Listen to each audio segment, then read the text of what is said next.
Hammaga salom. Mana biz ishimizni davom ettirib, bugun tugatdik. Ancha ish. Mana oldi ko'rinishi.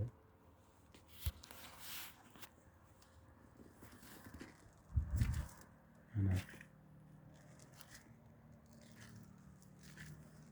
bu yoq odam bo'yi bo'ldi. Xudo xohlasa ertaga bu tomonni uramiz. Endi gir shaklda urildi bugun.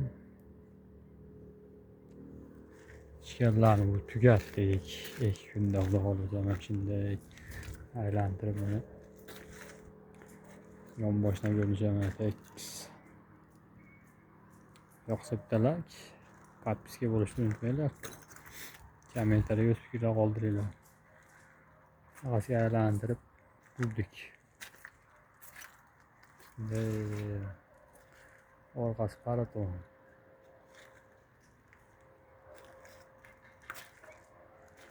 2 g'isht urilganmi?